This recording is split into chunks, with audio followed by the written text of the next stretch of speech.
한 번은 프랑스의 푸른 숲속 깊은 곳에 작은 마을이 있었습니다. 이 마을 사람들은 아름다운 자연과 조화를 이루며 평화롭게 살아가고 있었지만 그 누구도 감히 숲 가장자리를 넘지 않았습니다. 숲 가장자리 너머에는 오직 나무와 꽃, 작은 동물들만이 모여 사는 신비한 비밀의 숲이 있기 때문이었습니다.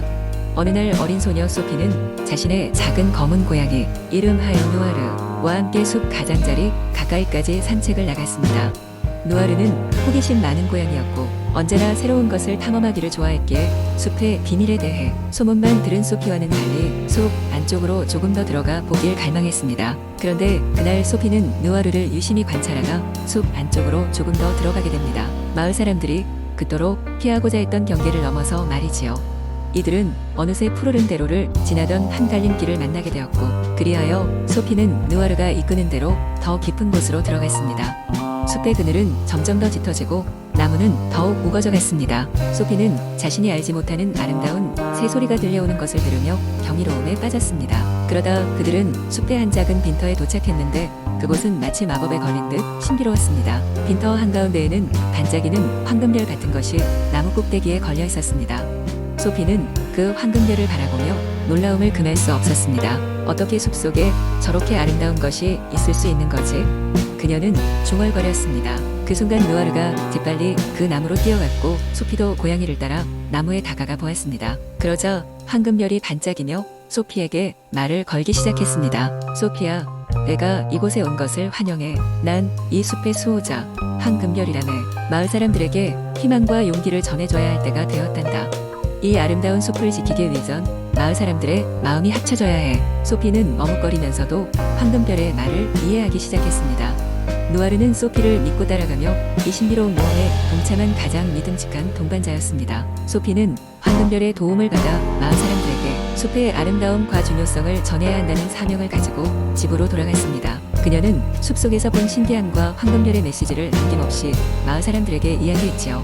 처음에는 아무도 소피의 말을 믿으려 하지 않았지만 소피와 그녀의 작은 검은 고양이 누아르의 확고한 믿음과 설득 덕분에 결국 마을 사람들은 하나둘씩 숲으로 향하기 시작했습니다. 이들은 소피가 발견한 황금별을 보고는 숲의 보존과 조화로운 삶의 중요성을 깨달았고 서로 협력하여 숲을 지키고 보존하는 데에 힘쓰기 시작했습니다. 소피는 누아르와 함께 새로운 세대에게 이 이야기를 전하고 숲과 인간이 평화롭게 어우러지는 삶을 계속해서 이끌어 나갔습니다. 그리고 숲 가장자리 너머의 비밀을 두려워하기보다는 그 안의 아름다움과 생명력을 존중하며 살아가게 되었답니다. 그리하여 소피와 누아르의 용기 있는 모험은 숲과 마을 모두에게 큰 변화와 기쁨을 선사하며 오랫동안 기억될 전설로 남게 되었습니다.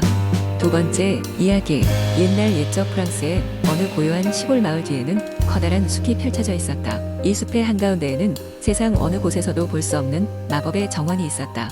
이 정원에는 희귀한 꽃들이 피어나고 아름다운 새들이 노래하며 신비한 생물들이 함께 살아가고 있었다. 전해지는 이야기로는 이 정원이 고대 마법에 의해 보호받고 있어 특별한 열쇠를 가진 사람만이 들어갈 수 있다고 했다. 이 정원의 존재를 믿는 사람은 많지 않았지만 숲 근처의 성에 사는 어린 루이 왕자는 항상 이 비밀의 정원에 들어가고 싶었다. 그의 모험심과 호기심은 누구보다도 컸기 때문이다. 어느 날 근처 마을에서 살고 있는 노인이 왕자를 찾아와 그 정원의 열쇠에 대한 비밀을 알려주겠다고 했다. 왕자는 기뻐하며 노인을 따라갔다. 노인은 루이 왕자에게 오래전 자신의 조상이 그 열쇠의 위치를 알게 되었고 그 지식을 대대로 전해 내려왔다는 이야기를 들려주었다.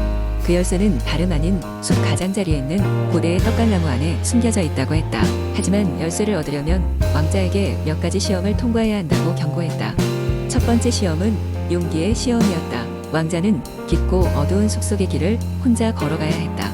그는 빛과 소리를 차단하는 숲속에서 길을 잃지 않기 위해 끊임없이 자신의 직감을 믿고 나아갔다. 많은 시간이 흐르고 결국 그는 넓은 초원의 가장자리에 도달했다. 그곳에는 반짝이는 달빛 아래에서 여러 마리의 늑대들이 나타났지만 왕자는 두려움을 이겨내고 늑대들과 진정으로 교감하기 시작했다. 그 결과 늑대들은 그의 길을 안내해 주었고 왕자는 무사히 첫 번째 시험을 통과했다. 다음은 지혜의 시험이었다. 마법의 생물 스핑크스가 그의 앞을 가로막았다. 스핑크스는 복잡한 수수께끼를 내걸었다. 하루의 시작과 끝에 항상 존재하는 것은 무엇인가? 왕자는 한참 동안 고심하다가 결국 해라는 답을 생각해냈고 스핑크스는 그의 지혜를 인정하며 길을 열어주었다.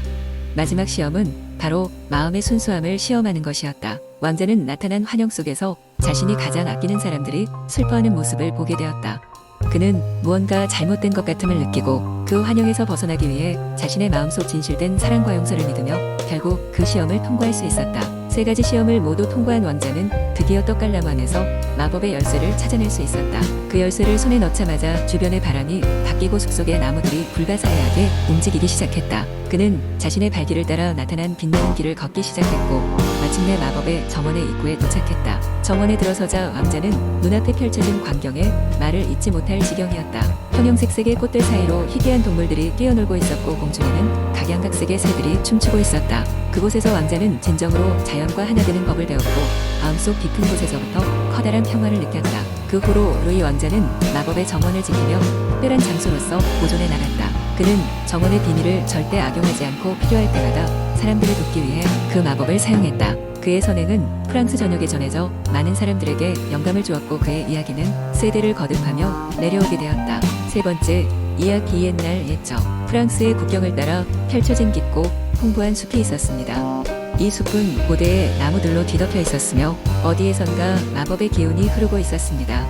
이곳은 지나치기 힘든 아름다움을 지니고 있었지만 숲의 중심부에는 아무도 들어가고 싶어하지 않는 미지의 장소가 있었습니다. 그 장소는 작은 별빛이라는 이름으로 알려져 있었죠. 작은 별빛이라 불린 이유는 밤마다 숲의 올리브색 잎 사이로 작은 빛들이 반짝였기 때문입니다. 사람들은 그것이 요정들의 희미한 웃음과 춤이라는 소문을 나누곤 했습니다. 그러나 아무도 그것의 정체를 확신하지 못했습니다. 이 숲 근방의 마을에는 마리라는 용감하고 모험심 넘치는 소녀가 살고 있었습니다. 마리는 숲의 이야기를 어릴 적부터 수도 없이 들어왔고 작은 별빛에 대한 호기심을 품고 있었습니다.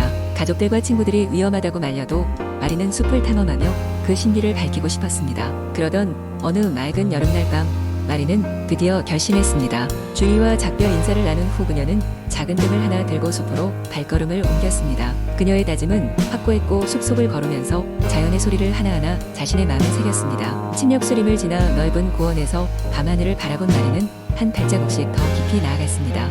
그럴수록 나무가 더 높고 굵어졌고 주변은 더욱 어두워졌습니다. 마침내 마리는 그 유명한 작은 별빛의 장소에 도착했습니다. 그곳에서는 세상의 모든 별들이 모여있는 듯한 환상적인 풍경이 펼쳐져 있었습니다. 마리가 숨을 고르고 서있자 작은 빛이 하나 그녀에게 다가오기 시작했습니다. 그 빛은 작은 요정이었고 이름은 리엘이었습니다. 리엘은 굉장히 친절하게도 마리를 맞이하며 작은 별빛의 기원을 설명해 주었습니다. 오랜 옛날 별이 하늘에서 떨어졌는데 그 별은 땅에 닿아 몇 개의 빛나는 조각들로 나뉘었습니다. 이 빛 조각들은 요정들로 변해 숲의 수호자가 되었습니다. 리엘은 마리에게 숲과 별빛을 지키는 방법 그리고 자연과의 균형을 잘 잡아야 한다는 것을 알려주었습니다. 그것은 마리가 꿈에서 보았던 것보다 무한히 더 크고 아름다운 세계였습니다. 그날 밤 마리는 리엘과 함께 숲속에서 시간을 보내며 요정들의 춤을 보고 그들과 함께 노래를 했습니다. 리엘은 마리에게 작은 별빛 결정 하나를 선물로 주며 영원히 친구가 될 것을 약속했습니다. 이제 마을로 돌아온 마리는 숲의 비밀을 지키고 그곳의 아름다움을 알리기 위해 노력하였습니다. 그녀는 마을 사람들에게 자연의 특별한 이야기를 전하고 숲과 별빛 요정들을 보호하는 새로운 전설을 만들었습니다. 시간이 흘러 마리의 이야기는 마을을 넘어 많은 이들의 마음에 불을 붙였고 작은 별빛, 내 숲은 이제 모두가 찾아오는 평화와 경이로움의 장소가 되었습니다. 그리고 그 숲 속에서는 언제나 요정들과 함께 반짝이는 작은 별빛들이 희미하게 빛나고 있었답니다. 4번째, 이야기. 옛날 옛적 프랑스의 작은 마을 크리스테르에는 아름답고 상상력이 풍부한 소녀 엘리세가 살고 있었습니다. 엘리세는 꿈속에서 홀로 해변을 거닐며 손에 반짝이는 무언가를 쥐고 있다가 눈을 뜨곤 했습니다. 조용하고 고즈넉한 마을 생활 속에서 그녀는 그 무언가가 무엇일지 항상 궁금해했지요. 어느 날 마을 축제가 열렸습니다. 사람들은 각자 멋진 옷을 입고 광장에서 춤을 추고 맛있는 음식을 나누며 즐거운 시간을 보냈습니다. 하지만 엘리세는 꿈에서 본 그 반짝이는 물건이 생각나 마음이 싱숭생숭했습니다. 그날 밤 그녀는 다시 꿈을 꾸었고 이번에는 더욱 또렷하게 반짝이는 원피스를 보았습니다. 꿈속에서 그 원피스는 마치 은빛 물결처럼 빛났고 있는 이가 어디서도 볼 수 없는 아름다운 춤을 출 수 있게 만들어준다는 소문이 맴돌았습니다. 앨리스는 이 원피스를 찾기로 결심하고 여행을 떠나기로 마음먹었습니다. 여행길에 그녀는 작은 배낭과 약간의 음식, 그리고 가장 소중한 손수 만든 일기장을 챙겼습니다. 첫 번째로 앨리스가 향한 곳은 바로 마을 외곽에 있는 푸른 숲이었습니다. 전설에 따르면 이 숲에는 무엇이든 물어볼 수 있는 지혜로운 올빼미가 산다고 했습니다. 그녀는 숲을 거닐다가 정말 지혜로운 올빼미를 만나게 되었습니다. 지혜로운 올빼미님, 저는 마법의 원피스를 찾고 싶어요. 올빼미는 잠시 눈을 감더니 말했다. 젊은 소녀여, 원피스를 찾기 위해서는 먼저 친구를 모아야만 해. 서로의 힘을 모을 때 비로소 그 원피스는 너에게 올 것이다.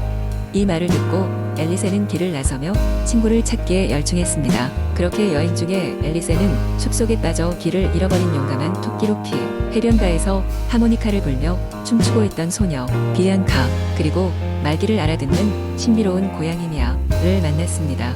이들은 모두 어느샌가 앨리세의 이야기에 마음을 빼앗겨 함께하기로 결심하게 됩니다. 그들이 모두 모이자마자 새로운 단서가 스스로 모습을 드러냈습니다. 은별의 언덕으로 가라는 것이었습니다. 앨리세와 친구들은 서둘러 은별의 언덕을 향해 갔습니다. 울퉁불퉁한 길을 지나다 보니 하늘은 마치 금색 구름이 떠있는 듯한 착각을 불러일으킬 만큼 아름다운 언덕의 모습을 드러냈습니다. 언덕 위에는 마치 천상의 옷자락처럼 빛나는 원피스가 걸려 있었습니다. 원피스에는 오랜 세월 동안 특별한 마법이 깃들어 있었고, 그것은 진정으로 가치 있는 것을 얻기 위해서는 팀워크와 우정이 필요하다는 교훈이었습니다. 앨리세와 친구들은 너무도 기쁜 나머지 언덕 위에서 춤을 추었습니다. 금빛 구름과 은빛 언덕이 그 춤을 함께 했습니다. 드디어 앨리세의 꿈은 현실이 되었고 그보다 더 값진 친구들을 얻었습니다. 그 원피스는 걸치기만 해도 주변에 환한 빛을 퍼뜨리는 한편 착용자에게는 기쁨과 함께 있는 이들과의 소중함을 일깨워주는 놀라운 힘이 있었습니다. 앨리세는 과거의 꿈속에서 본 것 그 이상으로 놀랍고 특별한 경험을 하며 행복하게 마을로 돌아왔습니다. 그리고 그녀의 이야기와 그 안에 담긴 우정과 팀워크의 중요성은 크리스테르 마을 사람들에게 오랜 세월 동안 전해졌습니다. 이 이야기는 서로를 도우며 더 나은 미래를 함께 만들어가는 것이 진정한 마법임을 전하는 놀라운 전설로 남았답니다.